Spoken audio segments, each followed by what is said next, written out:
All right, guys, UFC 318 just wrapped. It's time for my post-fight reaction video brought to you by Total Wireless. They're in your corner with unlimited 5G data that will not slow you down. Guys, what a fantastic night from New Orleans. A fantastic week from New Orleans. As you see Miles, the chair guy, getting everything done today. I can't believe y'all call him the chair guy. He's so much more than that.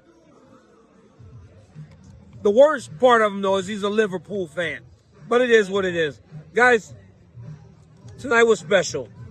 Dustin Poirier got what was one of the greatest retirements I've ever seen. I don't know if I've seen many retirements in sport that was better than what Dustin Poirier got to experience tonight. But ultimately, the night was about Max Holloway. Max Holloway fought an unbelievable fight. I mean, he truly did paint a masterpiece. He was out there moving. He was out there off the center line.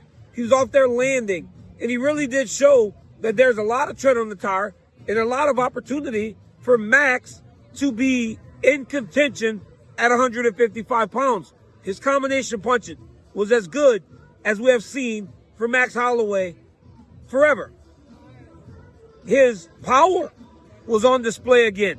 He hurt Dustin Poirier twice early in the fight. The one knock on Max Holloway before was that it took so much for him to break his opponents down. Even in the greatest performances of his career, watching him beat Jose Aldo to become the champion, watching what he did against Brian Ortega and so many other guys, it took so much. It doesn't feel like it takes that much anymore for him to break an opponent down. He hurt Dustin Poirier early in the fight twice. In the first round, it looked like he had him hurt very bad. In the second round, he had him hurt very bad. Dustin then fights his way back into the fight, as you would expect. Hurts Max Holloway late in round one. But Max, once again, when he got back up, got right back to doing exactly what he needed to do. Moving, bobbing, weaving. Took instructions from his coaches, told him not to stay backwards, go straight, going backwards, but to move off the angle. He did that. And that allowed for him to get a victory in what was a very competitive fight. You know, Max Holloway is still very viable in this weight class. And I believe that he's dangerous to a lot of guys at 155 pounds. But the activity was the same. The cardio, the pace, the movement. It was vintage Max Holloway. So congrats to Max on being the first person ever to defend the BMF title. God, that title is so cool, man. And how about Lil Wayne walking out Dustin Poirier? It was amazing. On to DP. DP got the fairy tale ending that so many fighters dream of. Paul said something today. I kind of disagreed with him. He goes, I know it wasn't perfect because he didn't win. But I actually think that poetic justice, you get everything great, but you don't get everything, makes it perfect. Because while he didn't win the belt or didn't win the fight, it just is classic, right? Mike Tyson lost to Lennox Lewis, and it propelled Lewis forward. Roy Jones to Antonio Tarver. All the greats at times, when it's your time to go, you don't get to go out with a victory. That's what makes what Khabib did and what St. Pierre did and what Andre Ward did so special. Because nobody gets to go out with the title when they walk away. You elevate the next guy. And that's what Dustin Poirier did tonight. But he got the retirement, man.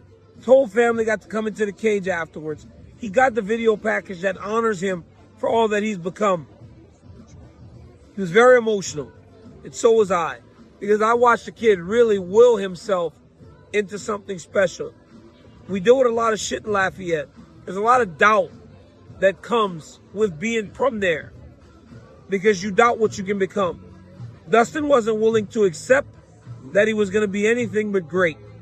Now, him and his wife and his children, they live a very comfortable life at home in the place that he loves.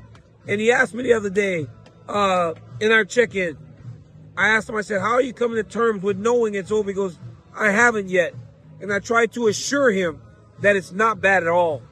It's really nice when you can accept that this part of your life is over because there is so much more out there for you. And I know there's a lot out there for Dustin Poirier as he starts this next phase of his life. But, man, it was amazing. New Orleans was amazing. The fans showed up, showed out. And, boy, Dustin Poirier went out with a hero's welcome. Roman Kopylov really had not much from Paulo Costa. Paulo Costa looked like the guy from before. He might have slowed down a bit at the end, but he fought a beautiful fight. He followed the game plan. He did everything he was supposed to do, and he got the job done. This guy, he looks like, once again, he could fight the best in the world, and that's all he's been doing. So while he's lost fights, he still was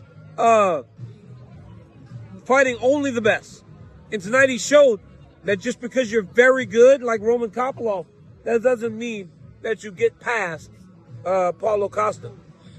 Daniel Rodriguez and Kevin Holland had a classic fight, man.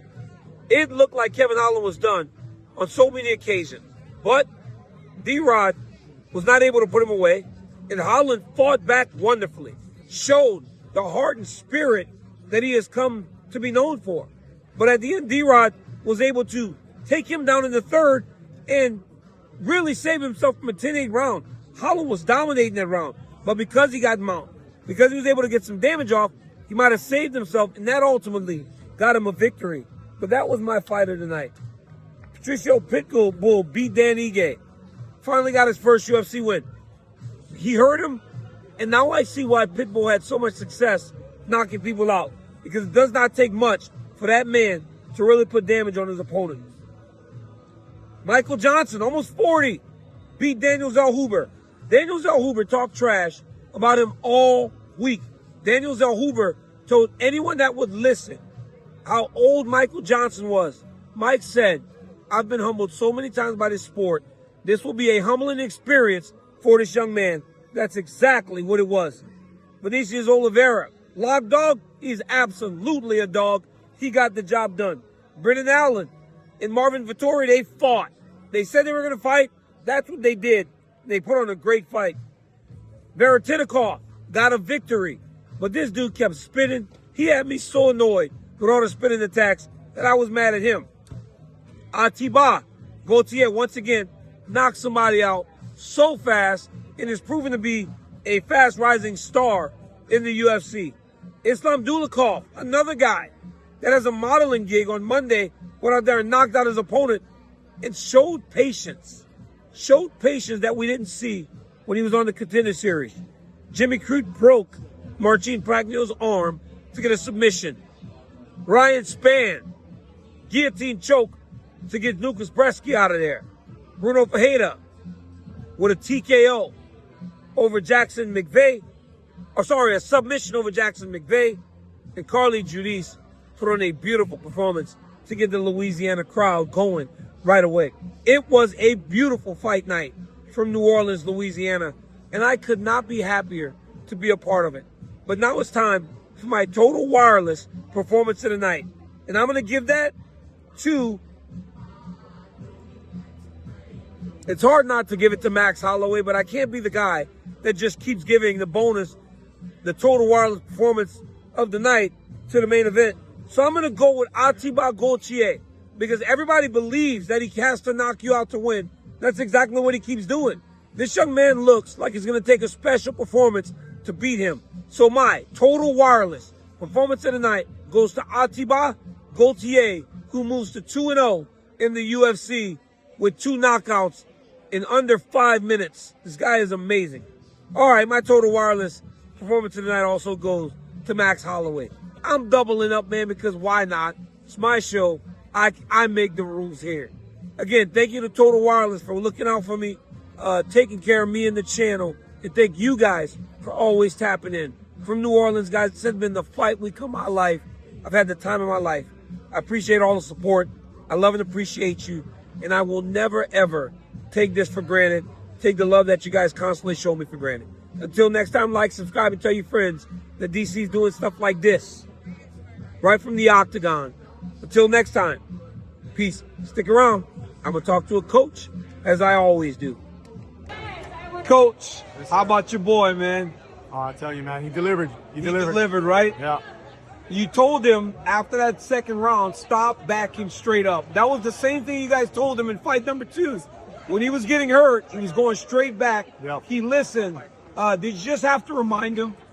Yeah, this fight I had to talk a lot more than usual. But he seems to be reminded not to go straight back and whatnot. I think the thing is too is like he hurt him early, and after that I think he was trying to line up like one good shot. Man, you know, he hurt him a bunch. I just want him to just be patient. Just be patient. The opportunities will come and whatnot. You know, just keep breaking that man down, man. Dustin's a beast. Is Max Holloway falling in love with his new power? This dude's falling in love with his power. Somebody got to get him under control, man. Maybe a little bit. Maybe a little bit. He's falling in love with power. Maybe a little bit. Hey, Coach, congratulations, man. Does it ever surprise you anymore watching this man do the special things that he does? It does. It still does, man. It's incredible. You know, just when you think you've seen it all from him and whatnot, and he just has something else that he gives you and just takes another 10 years off my life. You know, all of our lives are stress and whatnot. But yeah, man, he keeps this journey exciting for us. He's an amazing athlete. You guys have created a fighting machine. Congratulations, Coach. Thank you. Good job. Appreciate you, boss.